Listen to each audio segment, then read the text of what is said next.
Hello दोस्तों, आज हमारा 20th लेक्चर है और इस 20th लेक्चर में हम पढ़ेंगे रेन मैन प्रॉब्लम्स के बारे में। ठीक है, तो जैसे रेन होगा मतलब it will be raining and एक आदमी खड़ा होगा या फिर वो साइकिल के साथ खड़ा होगा और वो मूव कर रहा होगा, तो उसके रिस्पेक्ट में वेलोसिटी वगैरह को कैसे कैलकुलेट करते हैं। तो ये एक रिलेटिव वेलोसिटी टॉपिक का one of the important part है रेन मैन प्रॉब्लम, जिससे क्वेश्चंस जनरली आते हैं एग्जाम्स में।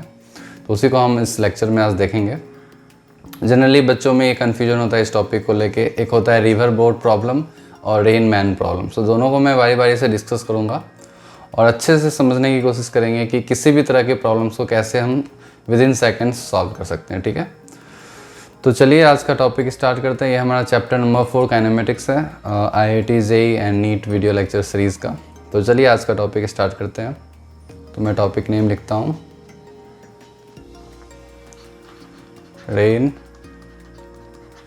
Man problems. ये काफ़ी स्टैंडर्ड प्रॉब्लम है, मतलब रिलेटिव वेलोसिटी टॉपिक से। ठीक है, तो इसमें एक्चुअली मैंने बताया भी था कि रिलेटिव वेलोसिटी के क्वेश्चंस को सॉल्व करने के लिए आपको कोई भी एक्स्ट्रा ज़्यादा फार्मूला को याद करने की ज़रूरत नहीं है। एक सिंगल फार्मूला मैंने बताया था कि velocity of B with respect to A is velocity of B minus velocity of A. ठीक है, ठीक है, तो वो हमेशा आप ट्राई करो वेक्टर फॉर्म में यूज़ करने का। तो ये सब प्रॉब्लम्स जैसे रेन प्रॉब्लम्स हो गया या फिर रिवर बोट प्रॉब्लम्स, ये सब क्वेश्चंस आप वेक्टर फॉर्म से सॉल्व करोगे तो with in seconds question solve हो जाएगा। तो बस यही लोग मिस्टेक कर देते हैं, थोड़ा सा शॉर्टकट निकालने के चक्कर में लोग बिना वेक्टर फॉर्म के अप्लाई कर देते हैं आंसर लाने के लिए। कभी कभी उसका आंसर आ जाता है, कभी कभी उनका आंसर नहीं आता है। तो हमेशा आप एक मेथड पे स्टिक रहो, आप वेक्टर्स मेथड इसमें ट्राई करो, क्योंकि रिलेटिव वेलोसिटी फॉर्मूला ही डिराइव हुई है वेक्टर से। ठीक है, तो इसको आप वेक्टर तरीके से ही यूज़ करने की कोशिश करो। ठीक है, तो प्रॉब्लम से समझते हैं इसको कैसे हम अपना फॉर्मूला अप्लाई करते हैं। तो ऑलरेडी आपने ये पढ़ा है, velocity of B with respect to A equals to velocity of B minus velocity of A. That means B की वेलोसिटी ए के रिस्पेक्ट में होती है, बी की velocity with respect to ground minus A की velocity with respect to ground. चाहो तो आप इसको ऐसे भी लिख सकते हो, velocity of B with respect to ground minus velocity of A with respect to ground. तो समटाइम्स ये बी जी नहीं लिखते हैं डायरेक्टली, हम इसको बी लिख देते हैं ग्राउंड के रिस्पेक्ट में और डायरेक्टली ए लिख देते हैं। ठीक है, तो इस तरह से नोटेशन है, लेकिन और इसको हम रिलेटिव वेलोसिटी बोलते हैं। तो ये तो आपने ऑलरेडी पढ़ा है। ठीक है, तो ऐसे ही सपोज वेलोसिटी ऑफ कोई पर्सन है, सपोज यहाँ पे एक मैन है और बारिश बरस रही है। सपोज बारिश ऐसे भी बरस सकता है, किसी एंगल पे भी रेन गिर सकता है, या फिर रेन कभी कभी, तो मैं दूसरा कलर बना देता हूँ, ऐसे वर्टिकली भी उसके सर पे गिर सकता है। ठीक है, तो डिफरेंट एंगल्स पे रेन हमारे ऊपर गिर सकता है, बारिश हमारे ऊपर गिर सकती है। किस लिए एंगल पे, डिफरेंट एंगल्स पे गिरता है, क्योंकि विंड होता है उस समय, तो विंड के कारण उसका कुछ एंगल होता है। तो हम विंड को कंसिडर, मतलब इसमें बस रेन के वेलोसिटी को कंसिडर कर रहे हैं, विंड को हम कंसिडर नहीं कर रहे हैं। हम एज्यूम कर रहे हैं कि मतलब हमें पानी किसी एंगल पे फेंका जा रहा है। ठीक है, अब इस स्थिति में आदमी जो है, ये मैन जो है, वो मैन तो बस हॉरिजॉन्टल ग्राउंड पे ही बस ट्रेवल कर सकता है, या तो इस डायरेक्शन में जाएगा या फिर वेस्ट डायरेक्शन में जाएगा, इसी डायरेक्शन में वो ट्रेवल कर सकता है। अब उसके मूवमेंट से हमारी जो एपरेंट वेलोसिटी होती है रेन की, वो चेंज हो जाती है। एक तरह से रिलेटिव वेलोसिटी आप देखो, लिखोगे velocity of rain with respect to man. तो ये जो टर्म है, ये जो मैंने टर्म लिखा, ये क्या है एक्चुअली, ये है the apparent velocity of rain with respect to man. This is the apparent velocity of rain with respect to man. ठीक है, अब ये बारिश की एपरेंट स्पीड है मैन के रेस्पेक्ट में। ऑब्वियसली ग्राउंड के रेस्पेक्ट में सपोज वो पर्सन रेस्ट पे है, मैं रेस्ट पे हूँ, तो बारिश की कोई एक डायरेक्शन आपको दिखेगा, कोई स्पीड दिखेगी और कोई डायरेक्शन दिखेगा। सपोज या तो वर्टिकली ऐसे बारिश बरस रहा होगा या फिर किसी एंगल पे बारिश बरस रहा होगा। ठीक है, मगर जब मैं मूव करना स्टार्ट कर दूँ, सपोज मैं आगे मूव करूँ, तो फिर ये एंगल मेरे रेस्पेक्ट में चेंज होगा। सपोज मैं कोई दूसरा पर्सन है, सपोज मैं साइकिल पे चला रहा हूँ और अम्ब्रेला लिया हूँ, और कोई पर्सन ग्राउंड पे बस सिर्फ खड़ा है और अम्ब्रेला लिया हुआ है। सपोज बारिश ऐसे उसके ऊपर आ रहा था, तो मैं साइकिल पे बैठा हुआ, मैं क्या करूँगा, अम्ब्रेला को ऐसे रखूँगा। चलो मैं एक अम्ब्रेला यहाँ मैं बना देता हूँ, ये भी ब्लैक कलर का है। तो ठीक है, तो तो मैं क्या करूँगा, मैं उसके ऊपर ऐसे रखूँगा, ठीक है ना, आपको दिख रहा होगा शायद। तो मैं ऐसे अपना अम्ब्रेला अपने सर के ऊपर ऐसे रखूँगा, ठीक है, बारिश से नहीं भीगने के लिए, ठीक है। तो बारिश ऐसे बरस रही थी इसलिए मैंने ऐसे रखा ताकि मेरा शरीर भीगे नहीं, ठीक है। ठीक है, अब बात करते हैं वो भी पर्सन जो है वो भी अम्ब्रेला उसने भी ऐसे रखा था। अब मैं साइकिल पे, सपोज साइकिल मैं चला रहा हूँ, ठीक है, अब साइकिल चलाने लगा, तब फिर आप यदि ऐसे रखो, तब मैं यदि ऐसे रखता हूँ तो मैं फिर भीग जाऊँगा। तो फिर मेरे को किसी एंगल पे रखना पड़ेगा, क्योंकि अब रेन की वेलोसिटी मेरे रेस्पेक्ट में कुछ अलग होगी, ठीक है। वो कैसी होगी वो हम देखेंगे वेक्टर फॉर्म में, वो किसी एंगल पे अब होगी। अब जब मैं मूव करूँगा तो मेरे रेस्पेक्ट में रेन की वेलोसिटी कुछ अलग होगी, इसीलिए हमें अम्ब्रेला का डायरेक्शन चेंज करना होगा, ठीक है। तो इसीलिए क्वेश्चंस में कभी कभी आपको अम्ब्रेला मिल जाएगा जिसमें कि आपको पूछा जाएगा कि in what direction you should put your umbrella in order to not get wet, ठीक है। तो इस तरह के क्वेश्चंस, जो कि मैं मूव कर रहा हूँ, मेरे को तो अम्ब्रेला ऐसे कुछ टर्न करना पड़ेगा किसी एंगल पे, मगर हमारा जो दूसरा फ्रेंड है जो कि जैसे रेस्ट पे है, मतलब ग्राउंड पे ही सिर्फ है, उसे तो अम्ब्रेला ऐसे ही रखना पड़ेगा, ठीक है।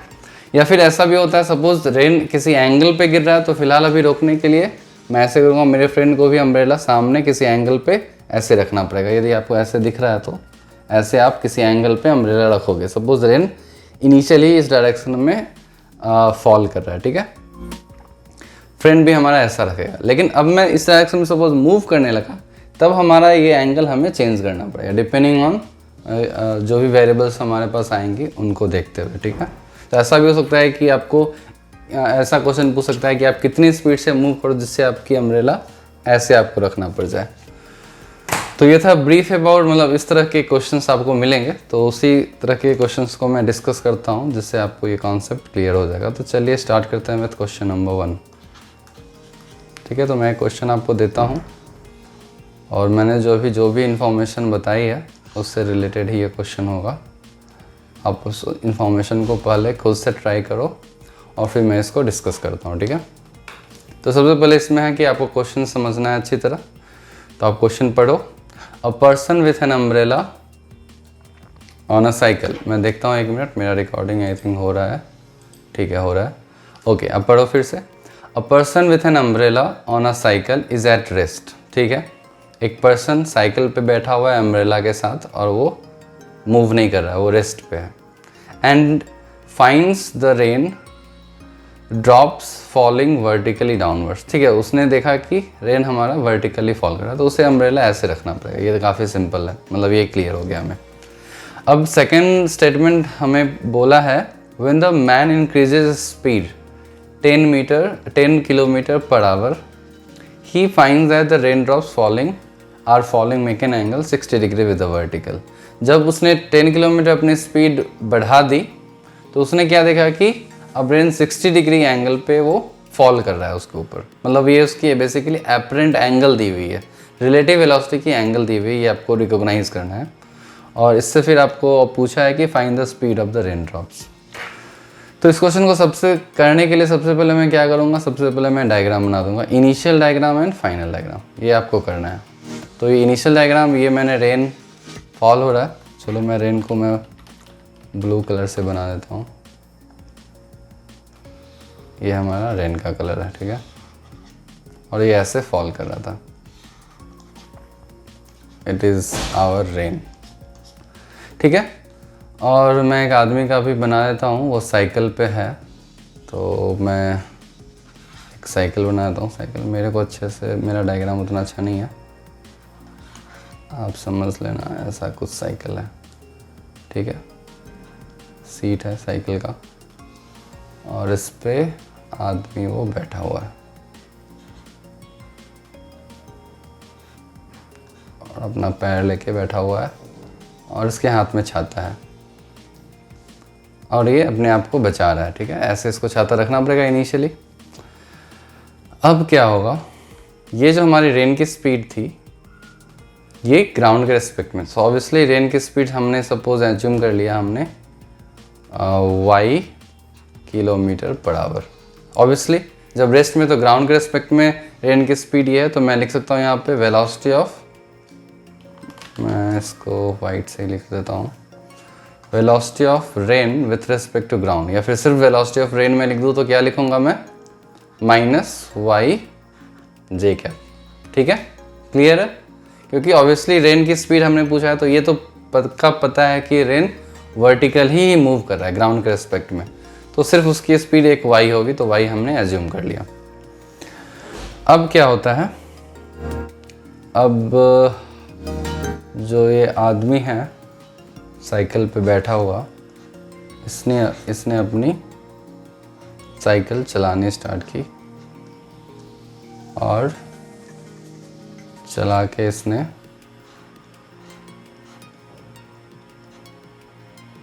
अपना छाता अब ऐसा कर लिया। अब यहाँ दो पॉसिबल केसेस है, या तो ये अपना छाता सामने करेगा या तो अपना छाता पीछे करेगा। ठीक है, रेन से बचने के लिए 60 डिग्री फॉरवर्ड या 60 डिग्री बैकवर्ड, तो ये हम देखेंगे इसको किधर करना पड़ेगा, इसके स्पीड से पता चल जाएगा हमें। तो हम फिलहाल के लिए एज्यूम कर लेते हैं कि अपना छाता सामने किया। किस लिए हमने एज्यूम किया, हमने एज्यूम कर लिया कि rain apparent speed of the rain हमारा इसके रेस्पेक्ट में ऐसे चलेगा, ये इसके रेस्पेक्ट में है, ये मैं बता रहा हूँ। चलो थोड़ा सा एंगल में बनाता हूँ, ऐसे एक ही मैं कलर बनाता हूँ, मतलब अब इसको एंगल को मैं बता देता हूँ। अब ये जो वर्टिकल से ये एंगल है, ये हमारा 60 डिग्री दिया। अब ये जो है, ये हमारी जो रेन की ये ग्राउंड से स्पीड थी, ये जो मैंने डायग्राम बनाया था ये ग्राउंड के रेस्पेक्ट में था, और ये मैन के रेस्पेक्ट में मैंने डायग्राम बना दिया। ठीक है, अब मैन की स्पीड हमें पता है, मैन की स्पीड कितनी है, 10 किलोमीटर। अब देखो यहाँ भी पॉसिबिलिटी है, मैंने एज्यूम राइट किया है, अब मेन ऐसा भी हो सकता है वो इस डायरेक्शन में जा रहा है, तो उसके अकॉर्डिंग वेरिएशंस होगी, तो आपको कोई दिक्कत नहीं है, आप एज्यूम कर लो राइट डायरेक्शन में, जो भी आपको एज्यूम करना है कर लो। अब क्वेश्चन को सॉल्व करते हैं। अब इसने जो 60 डिग्री एंगल दे दिया है, तो हम ऐसे लिखेंगे velocity of rain with respect to man. तो ये क्या होगा, हम रिलेटिव वेलोसिटी का फॉर्मूला यूज़ करेंगे, velocity of rain minus velocity of man. अब देखो वेलोसिटी ऑफ रेन हमने क्या एज्यूम किया, minus y j cap minus, and velocity of man हमारा 10 है, सो 10 आई कैप। ठीक है, तो ये जो हमारे पास जो स्पीड आई, ये क्या स्पीड आई, ये रिलेटिव वेलोसिटी आ गई, रेन की स्पीड आ गई। दैट मीन्स इसको अब डायग्राम से आप दिखा सकते हो, तो डायग्राम से क्या दिखा होगा, ये हमारा रेन का वाई कॉम्पोनेंट है और ये हमारा रेन का एक्स कॉम्पोनेंट है, ये रिलेटिव वेलोसिटी है। ठीक है, अब आप ध्यान से देखो, अब एंगल इसके बीच हमें दिया हुआ है, हमें एंगल कितना दिया हुआ है, ये वर्टिकल से 60 डिग्री इसने बताया है, तो इसमें आप सिंपल tan 60 लगा दो, tan 60 बराबर 10 डिवाइड बाई वाई, तो tan 60 की वैल्यू √3 होती है, तो y की वैल्यू आपका आ गई 10/√3। तो मतलब रेन किस स्पीड से मूव कर रहा था, रेन हमारा 10 kilometre per our, 10/√3 kilometre per our से वो डाउनवर्ड डायरेक्शन में फॉल कर रहा था। तो ये हमारा आंसर आ गया। बस इस तरह से क्वेश्चन को सॉल्व करते हैं। ठीक है, तो आई थिंक ये क्वेश्चन क्लियर हो गया। यदि कोई डाउट है तो आप कमेंट सेक्शन में ज़रूर लिखें, मैं उसका रिप्लाई करूँगा। ओके, तो चलिए ये हमारा क्वेश्चन नंबर 2 हो गया। अब चलिए क्वेश्चन नंबर 1 हो गया, क्वेश्चन नंबर 2 को देखते हैं। ठीक है, सिमिलरली ओनली। तो चलो मैं क्वेश्चन नंबर 2 आपको देता हूँ और इस क्वेश्चन को आप ट्राई करो फिर से। अब जो मैंने कॉन्सेप्ट बताया एग्जैक्टली सेम कॉन्सेप्ट आप इस पर अप्लाई करो और इसको ट्राई करो सॉल्व करने का। ठीक है, तो हमारा ये क्वेश्चन नंबर 2 देखता हूँ, आई थिंक मेरा रिकॉर्डिंग हो रहा है। ठीक है, so a man is walking with a speed 5 kilometre per hour. ठीक है, एक मैन 5 किलोमीटर पर आवर के स्पीड से वो वॉक कर रहा है। ठीक है, he finds the rain drop falling vertically downward. तो जब वो 5 किलोमीटर के स्पीड से चल रहा था तब उसको लग रहा है कि रेन वर्टिकली डाउनवर्ड। तो इसका मतलब क्या हुआ कि रेन की एक्चुअल स्पीड वर्टिकल है ही नहीं, वो किसी एंगल पे है। वो तो उसके चलने के कारण रेन की स्पीड हो गई वर्टिकली। ओके, ठीक है, तो ये हमारा फर्स्ट सेंटेंस हो गया। इससे एक कंक्लूजन तो आप निकाल ही सकते हो। तो अब चलो उसका दूसरा सेंटेंस पढ़ते हैं। तो हमारा दूसरा सेंटेंस है when the man increases speed 10 kilometre to 10 kilometre ना। अब उसने अपनी स्पीड और बढ़ा दी। ठीक है, तो जब उसने स्पीड और बढ़ा दी उसने क्या देखा कि rain drops falling eight an angle 30 degree with the vertical. तब रेन की स्पीड रेन की डायरेक्शन हो गई 30 डिग्री। तो आपको स्पीड ऑफ रेन निकालना है, ठीक है। तो काफ़ी सिंपल है, चलो इसको भी सॉल्व मैं कर देता हूँ, आप चाहो तो इसको ट्राई कर लो खुद से। तो सबसे पहले इसमें भी सेम है कि आपको 2 डायग्राम बनाना है, इनिशियल और फाइनल डायग्राम। तो इनिशियल डायग्राम हमारी जो रेन है वो ऐसे वर्टिकल है, ये हमारी इनिशियल डायग्राम है, आई से मैंने रिप्रेजेंट किया है। और फाइनली क्या है हमारा, फाइनल डायग्राम हमारा रेन किसी एंगल पे है और ये एंगल हमारा 30 डिग्री है। अब इसमें ध्यान रखने वाली बात है कि मैंने ये जो डायग्राम बनाया है ये किसके फ्रेम में बनाया है, ये मैंने मैन के फ्रेम में मैंने ये डायग्राम बनाया है। एक्चुअल ग्राउंड फ्रेम में रेन की डायरेक्शन कुछ और ही होगी, वो हमें पता नहीं है, ठीक है। आप तो चाहो तो उसको एज्यूम कर सकते हो, आप उसको एज्यूम कर लो कि रेन, सपोज रेन की तो वर्टिकल स्पीड होगी नहीं क्योंकि वो मूव कर रहा था, वो वर्टिकल आ रहा है। तो रेन की कोई किसी डायरेक्शन में स्पीड हो सकती है। आप तो रेन की एज्यूम कर लो कि एक्स इस डायरेक्शन में है और वाई इस डायरेक्शन में। अब देख लो जो मैंने एज्यूम किया एक्स और वाई तो डाउनवर्ड डायरेक्शन में होगा ही, मगर एक्स की टू पॉसिबिलिटी है, या तो एक्स राइट डायरेक्शन में हो सकता है या फिर एक्स लेफ्ट डायरेक्शन में। तो मैंने वेरिएबल एज्यूम कर लिया, मैंने एज्यूम कर लिया कि सपोज रेन ऐसे फॉल कर रहा था, ठीक है, और स्पीड बढ़ने से वो वर्टिकल हो गया, फिर और स्पीड बढ़ने से वो और किसी एंगल पे हो गया। तो ठीक है, ये हमारा हमने स्पीड माना है रेन का ग्राउंड फ्रेम से। तो आई थिंक चीज़ें आपको क्लियर हो रही होगी। और सपोज ऑब्वियसली इसका एक एंगल थीटा होगा ग्राउंड फ्रेम में। आपको इसी एक्स और वाई की वैल्यू आपको निकालनी है, और ये थीटा की वैल्यू आपको नहीं पता है। कभी कभी क्वेश्चन में इस थीटा की वैल्यू भी पूछ सकता है। आपको क्या पता है, आपको पता है कि रिलेटिवली पहले केस में जब मैन, यहाँ मैं मैन का बना देता हूँ, मैन को बना देता हूँ, चलो कौन से कलर से, चलो लाइट येलो, तो मैंने चलो येलो ही है, ये अपना अम्ब्रेला ऐसे लिया हुआ था, ठीक है, और इसकी स्पीड थी 5 किलोमीटर पर आवर, ठीक है। और सेकेंड केस में क्या किया इसने, सेकेंड केस में अपना अम्ब्रेला, अपना हाथ भी चेंज कर लिया और अपना अम्ब्रेला ऐसे पकड़ लिया अपने बचने के लिए रेन से। अब इस तरह का आपको डायग्राम बनाना है, उसके बाद फिर आपको वेक्टर्स यूज़ करना है और फिर क्वेश्चन को विद इन सेकेंड सॉल्व कर सकते हो आप। तो चलो सॉल्व करते हैं। तो हमने क्या एज्यूम कर लिया, तो मैं लिख सकता हूँ velocity of rain with respect to ground हमने एज्यूम किया एक्स आई cap minus y j cap, ठीक है, ये हमने एज्यूम कर लिया। इसी एक्स और वाई की वैल्यू हमको निकालनी है। और फिर हमने लिखा velocity of rain with respect to man in case one, तो क्या होगा, velocity of rain minus velocity of man, so velocity of rain minus velocity of man in the first case, और यहाँ पे इसकी स्पीड क्या थी 10 किलोमीटर पर आवर थी, ठीक है। चलो फिर अब वेलोसिटी ऑफ रेन आप लिख दो एक्स आई cap minus y j cap, और इसमें आपको क्या घटाना है, आपको 5 आई कैप घटा देना है। तो velocity of rain in first case क्या आ गया विथ रिस्पेक्ट टू मैन, आप x माइनस 5 आई कैप कर दो और माइनस वाई जे कैप कर दो। तो ये आप ध्यान से देखोगे तो ये हमारी रिलेटिव वेलोसिटी आ गई फर्स्ट केस में।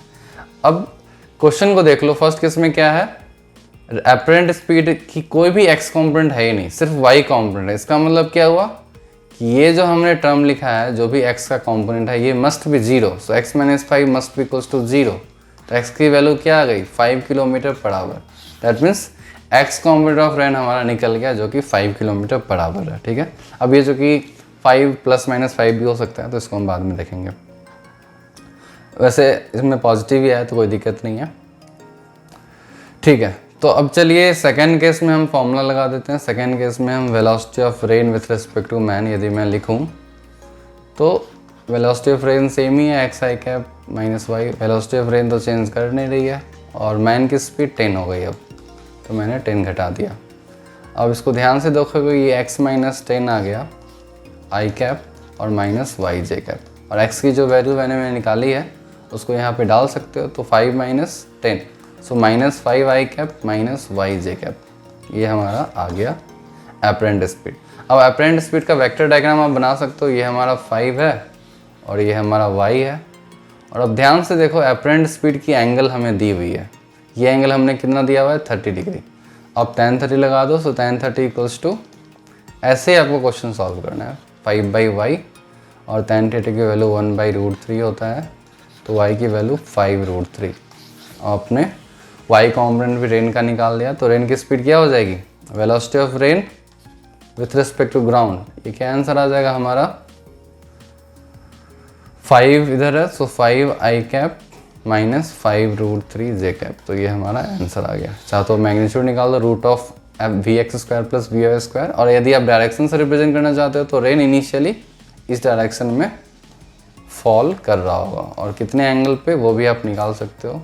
कितने एंगल पे वो फॉल कर रहा था, तो y कंपोनेंट हमारा है, आप देख लो, ये y कंपोनेंट हमारा 5√3 है और ये हमारा 5 है और ये हमारा थीटा है, तो 1/, सो ये भी हमारा 30 डिग्री पे। इनिशियली भी रेन हमारा 30 डिग्री एंगल पे, मगर इस डायरेक्शन में वो फॉल कर रहा था। ठीक है, तो चलिए था ये हमारा प्रॉब्लम्स। आई थिंक इस दोनों प्रॉब्लम से आपको कॉन्सेप्ट क्लियर होगा। मतलब आप थोड़ा सा और प्रैक्टिस कर लोगे बस, तो इस कॉन्सेप्ट पे आप मास्टरी कर सकते हो। मतलब रेन मैन प्रॉब्लम्स के क्वेश्चंस आपसे कभी नहीं नहीं बनेंगे, या फिर हमेशा आपसे बन जाएंगे। ठीक है, तो चलिए मिलते हैं नेक्स्ट लेक्चर में। नेक्स्ट लेक्चर हमारा है बोट रिवर प्रॉब्लम। थोड़ा सा डिफ़िकल्ट पार्ट है वो, मगर उसमें बहुत सारे प्रॉब्लम्स मैं लूँगा तो चीज़ें क्लियर हो जाएगी। उसमें भी फंडामेंटल कुछ टेक्निक्स है, तो वो मैं बताऊँगा। तो चलिए मिलते हैं नेक्स्ट क्लास में।